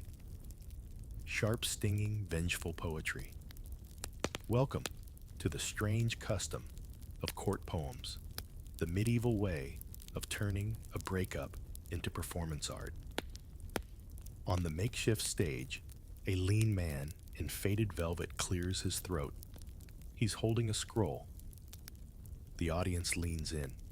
His voice rises not with love, but with bitterness wrapped in rhyme. To the lady of cold eyes and colder bread, I gave my cloak, she gave me dread. Gasps and laughter ripple through the crowd. Somewhere off stage, a woman crosses her arms and mutters something unrepeatable. In courtly circles, poetry wasn't just a pastime, it was warfare in verse. Troubadours, scholars, and amateur poets used their quills to exact romantic revenge, airing grievances in couplets. Sometimes veiled, often not, these poems offered public catharsis with rhythm and sting. Historians still argue whether these events were purely performative or born of real spite. The surviving manuscripts suggest both. Some poems dripped with allegory, others named names. One particularly venomous Catalan poem begins, "She dances like a cow and speaks like a crow." Subtle. Not exactly. The practice flourished, especially in France and Italy, where literary culture intertwined with social performance. At courtly events, failed lovers might challenge each other with poetic duels, reciting alternating verses, each more biting than the last. Think rap battles, but with more lute accompaniment and fewer syllables per insult. One fringe tidbit: in some areas, ex-lovers submitted their poetic complaints to love tribunals, mock courts held during festivals. Judges, often older women or flamboyantly dressed noblemen, would declare whose heartbreak was more eloquently expressed. The winner got a ribbon, the loser usually more inspiration. Tonight's poet continues, "She wore my ring, then wore his smile. May her boots forever chafe her mile." It's petty, It's perfect. Occasionally, spurned lovers composed entire song cycles about their heartbreak. These were performed at inns, on pilgrimage routes, or even in churches with less vigilant clergy. A few were copied and recopied, making their way into medieval songbooks, testaments to the universal, timeless art of poetic vengeance. And women weren't silent in this tradition. While fewer female poets had access to formal platforms, some wrote in secret or dictated lines to sympathetic scribes. One Sicilian woman's poem survives, ending with the line, "Let his beard catch fire," in the next candle prayer. Concise, vivid, iconic. As the performance ends, the crowd erupts in applause. Some laugh, others nod solemnly. The woman in question.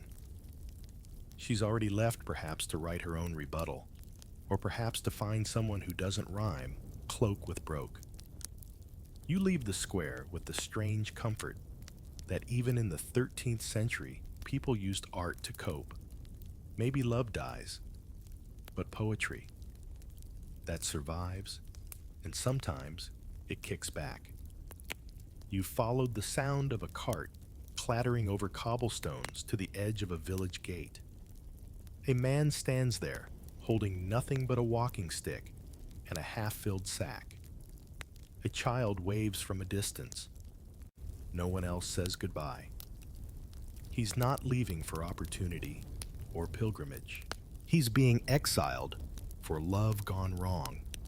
Exile might seem like a punishment reserved for political enemies or witches, but in the medieval world, a breakup, especially a scandalous one, could get you kicked out of town. This wasn't always formal. Sometimes it was a court order, but more often it came as a whispered consensus. If your romance ended with too much drama, fist fights, curses, or deeply divisive loyalties, your neighbors might encourage you to relocate. And encouragement could mean slashed tires if medieval carts had them. Tonight's man had fallen in love with the Reeves' daughter. She in turn married a cooper's son. The jilted lover didn't take it well. There was shouting, a pig went missing. Someone's laundry was burned. Now, he's persona non grata. Historians still argue whether exile in such cases was punitive or preventative. Removing a volatile ex-lover from a tight-knit village may have simply been the easiest way to keep peace. After all, most people lived within a few miles of where they were born. Being cast out meant losing your world.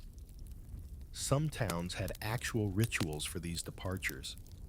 In parts of Bohemia, the exiled person would be led to the crossroads, given bread, and told not to return unless summoned. In Italy, a small bell might be rung as they passed through the gate, symbolic death of social identity. A curious, fringe detail in one English village, the church kept a book of the banished, where names were listed alongside brief offenses. Margot bitter verses and cat theft. Hugh wailing under window past curfew. In more dramatic cases, exile wasn't the end. It was the beginning of a wandering tale. Ballads abound about broken-hearted figures who left home, found purpose abroad, and never returned. One poem recounts a heartbroken shepherd exiled for wooing a nun. He ends up managing a vineyard and writing songs about grapes and regret. But not everyone found redemption. Some lived as outlaws, sleeping in abandoned mills, trading labor for crusts of bread. Romantic disgrace could become life sentence, especially for women. A woman caught in a love scandal might be sent to live with distant kin, or, if no kin existed, to a convent. And not the fun winemaking kind. The man you see now turns back briefly. His gaze lingers on the steeple, the tavern, the place where everything went wrong. Then he hoists his sack and begins walking.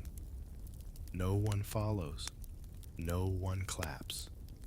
Love, it turns out, could not only break your heart, it could erase your address.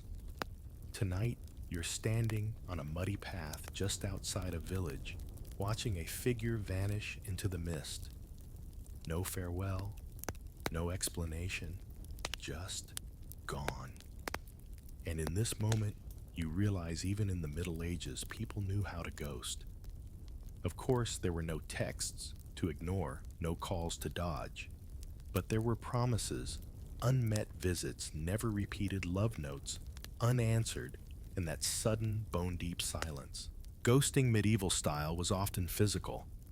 A lover simply stopped coming to market, vanished from the feast circuit, or took an apprenticeship in the next county without telling you. You hear whispers in the village. He just never came back. She left for the fair, and nothing. A candle still burns in one window, but hope is beginning to flicker. In a world without reliable mail or surveillance, ghosting was surprisingly easy, especially for itinerant workers, soldiers, scholars, or pilgrims. All one had to do was walk away and never turn around. And in a society structured around oral memory being forgotten was its own kind of punishment. Historians still argue whether these disappearances were always intentional or simply byproducts of bad roads and bad luck. A lover might genuinely mean to return, only to be detained by weather war or a stolen mule. But for every innocent detour, there was also that knowing silence, deliberate absence, masquerading as misfortune. A fringe tidbit from a 15th century almanac lists omens of a love departed, dreams of fog, a dropped spoon, or the cry of a midnight owl. One woman in Flanders kept a ledger where she tracked the days since her betrothed left. It ends abruptly, day 57. Burned his socks. Ghosting took many forms. A nobleman might claim a summons to court. A merchant might sail away on business and forget to write. One priest wrote that the Holy Spirit called him to another parish, conveniently the one his ex never visited. But the emotional mechanics were the same. Longing, confusion, that sting of absence unanswered. And unlike our world of receipts and read statuses, medieval ghosting had no closure, just a wooden bench still warm from memory. One particularly haunting record describes a woman who waited 3 years for her suitor to return. She wove him a tunic. Each year, she added another sleeve. When he finally reappeared, now married with children, she gave him the tunic anyway. It didn't fit. Back on the path, you see another figure watching the road. She doesn't cry, just stands there, arms folded, lips pressed tight. Maybe he'll return, maybe not. But either way, she's already planning which bench she'll sit on at the next fair. Love didn't always end with a bang. Sometimes it ended with nothing. And maybe that was the hardest goodbye of all. It's winter now, and the world feels quieter. You're wrapped in a thick cloak, standing at the edge of a snow-dusted village. Tonight is Candlemas, an ancient festival of light, where flickering flames and sweet wine help coax spring back to life. But for some, it's also a night of letting go. You follow a slow procession toward the chapel. Villagers carry candles in silence, each one shielding a small flame from the wind. Among them walks a woman with a braid coiled like a question mark, and a man whose eyes are damp but defiant. Their paths don't touch, but you can feel the tension between them. Something ended, something not quite buried. Candlemas, traditionally held on February 2nd, marked the midpoint between winter and spring. It was a moment for renewal of crops, vows, and sometimes hearts. And though not officially a festival of breakups, it quietly became one. In corners of Europe, people turned to Candlemas to cast off failed romances. Some whispered prayers for forgetting. Others burned tokens of past lovers' ribbons, scraps of letters, even carved wooden hearts tossed into the communal fire. One superstition warned against keeping love gifts past Candlemas Eve, lest they sour the milk or curse your marriage bed. Historians still argue whether these rituals were spontaneous or encouraged by clerics trying to tidy up emotional baggage before Lent. Either way, the symbolism of fire and purification made it a perfect occasion for saying a soft final goodbye. A fringe detail in parts of Brittany, heartbroken villagers drank white silence, a mixture of warm milk and honey, while reciting lines like, "As this melts, so melts my longing." A poetic way to put your ex behind you and get a bedtime snack. Back in the chapel yard, a young man tosses a bundle into the fire, a dried flower, a bit of lace, and a folded parchment. The flame catches, and with it, maybe a trace of bitterness. The villagers hum a low tune, not quite mournful, not quite joyful, just human. You walk toward the warmth and feel your fingers thaw. Around you, faces glow gold in the firelight. There's no judgment here, just shared understanding. Everyone's lost someone. Everyone has something to burn. As the flames rise, so does a sense of relief. The old year is gone. The love that once bloomed and then curdled has been offered to the embers. Tomorrow, the fields will begin to soften. Soon lambs will stumble awkwardly through morning mist. And you'll wake with a little less weight in your chest, and maybe the smell of wood smoke in your hair, because in the end, even in the Middle Ages, people knew how to say goodbye. Now, as the candle stubs flicker low and the cold presses gently against the shuttered windows, your breath slows.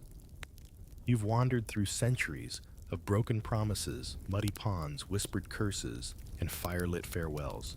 And in all of it, beneath the duels and the dowries, the awkward letters and public spectacles, you've seen something deeply familiar. Because even with woolen tunics, Latin love notes, and garlic garlands of shame, medieval breakups weren't so different from ours. People loved too quickly, or not enough.